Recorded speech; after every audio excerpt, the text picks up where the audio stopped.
I'm Susie Kahlich, the founder of Pretty Deadly Self-Defense. And I'm Kate Lismer, a writer, traveler, mother, and expat. As a woman who lives in a big city and likes to travel, I'm very curious about self-defense. I've never had any training, so I have a lot of questions. And I have a lot of answers. We figured you probably have similar questions too, and so we thought it'd be a great idea to share this conversation and put it in a podcast. So, welcome to the Pretty Deadly Self-Defense podcast. Okay, so I think in my sort of inexperienced understanding of self-defense, there are these targets or pressure points like the throat, the eyes, and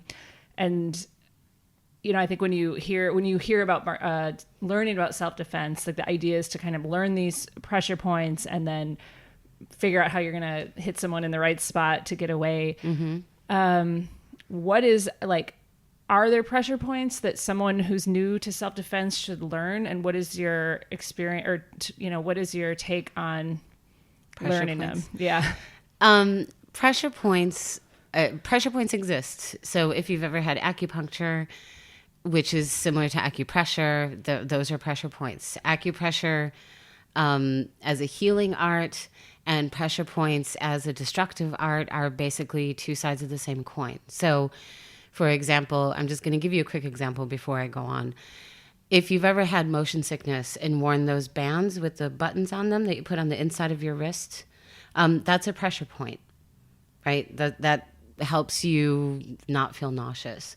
If you strike that point, please, anybody listening to this, don't do that. If you strike that point with force, that also produces nausea.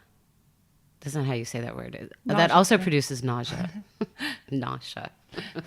That island off of Montauk. So pressure points are real things. They exist. However, using them in self-defense is a little difficult, I would say. There's a challenge. And the challenge is that in a self-defense situation, there's a lot of movement. It's very unlikely, I will never say that nothing can ever happen, because what do I know? But it's unlikely that you're going to be standing static and someone will be standing static in front of you and then just start poking you as a form of attack. So there's a lot of movement, right? You're being pushed up against a wall, you're being thrown down to the ground. And I'm sorry to say these potentially triggering things, but these are some of the things that happen. When moving targets are really hard to hit, you need an enormous amount of training to do that. I mean, there are people who are elite marksmen who do that, right? And that's all they do. It's really hard to do that in a self-defense situation. And granted, there's elite martial artists who also do that with certain martial arts, where points are hitting certain points on the body are also points in tournaments or competition. Targets like eyes, like the throat, like the groin they're actually not very big. So trying to control your body to hit those actual targets, again, requires an enormous amount of training. It can be done, but that means something a little closer to martial arts training than it does self-defense training. So my feeling is always simply move. Commit to a movement and learn some powerful movements with your body to create space. Don't worry about where they land. Don't worry about hitting a specific target.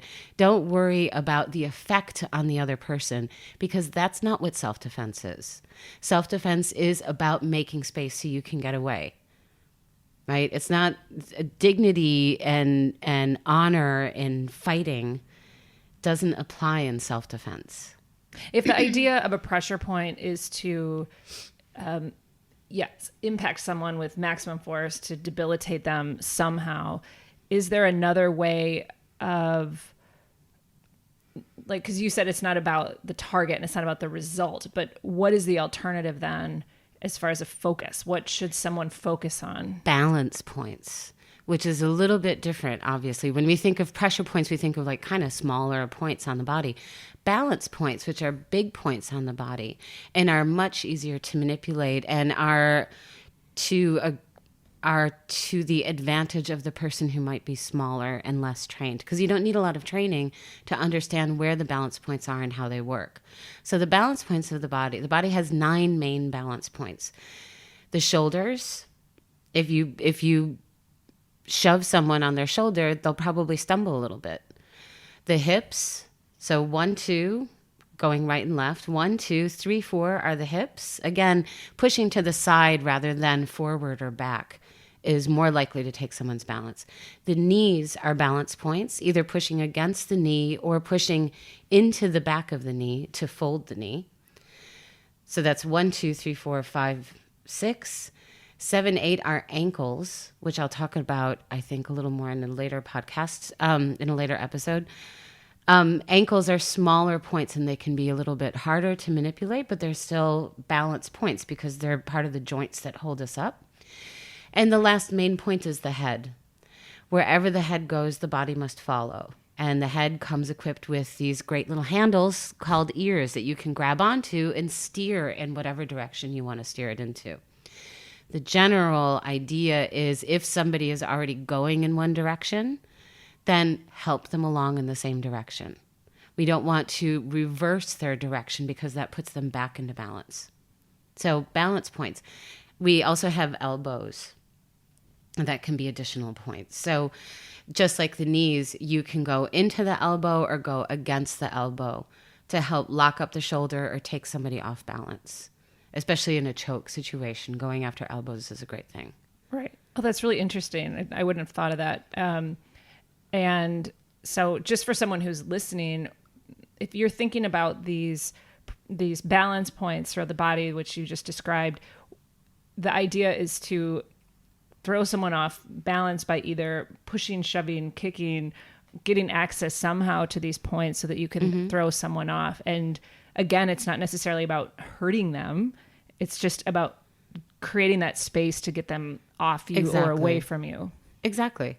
Right. So, and it's easy enough. I mean, if they're standing in front of you or they're standing behind you or to the side, they're always going to have at least 3 balance points exposed. And as long as you've got something free, you know, one arm, one leg, one foot, your head, whatever it is, as long as you've got something free, you can access those balance points. So part of what we do in our training is figuring out what part of my body is closest to a balance point right now. What's the most efficient thing for me to do at the moment? Does that make sense? Yes, it does. I'm picturing. I mean, again, I'm asking these questions as someone who's never been through a self-defense class, but I can picture this, right? Like, depending on how someone comes at you, if you can reach their shoulder, like you said, and push them backwards or to the side, and then also pushing their hips, grabbing the ears and twisting the head, or kind of maneuvering by kicking the legs. Right. So I would say rather than twisting the head, just sort of steering the head in another direction. So imagine that there's a choke or someone has you pinned by the shoulders up against the wall. The 2 balance points that are most exposed right there are the elbows. Even if their arms are locked, what happens when someone's in this position, the attacker, is they've taken a step forward. So their weight is on their forward leg, and the other 2 points of their weight are on their hands, whether in a choke or in a pin. That's not good balance because they need you and they need that wall behind you to continue to hold themselves up. So take out the knee. You have your legs free. You can kick at the knee that's closest to you to the side so that it bends away. That takes their balance. Or you can come over the arms, outside and over the arms, and sort of karate chop into the elbows, right? Will also help take their balance on their arms. That will kind of pull them in towards you a little bit, but that's okay because you have your knee right there. You have an elbow right there to help. Or you can just grab their head and steer them to the ground. That was my other question was if you were going to use this steering technique with the head, is that what the best...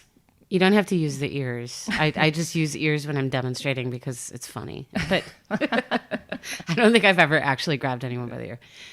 Well, maybe, now that I think of it. But the hair, nose. Hair, well... Not the nose so much. Like, got your nose. I think I've seen that in a movie, though. You know, the 2-finger nose grab. Yeah, that's in the movies. Okay. That's not really realistic. I've seen that in the Three Stooges, too, but not really.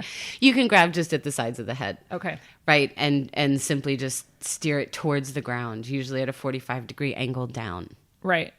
That's really great advice. I think, again, someone who's never seen these moves, I think trying to avoid these smaller target points gives you a lot more options as far as how to create space for yourself and really get out of a situation instead of feeling like, okay, how am I going to get access to his eyes right now if you're being pinned? Exactly. I think if all you're learning is about these, small targets or pressure points, as you're calling them, of course you're going to freeze and panic. Like, oh my God, how am I going to get those things? Oh my God, what am I supposed to do now? I can't remember.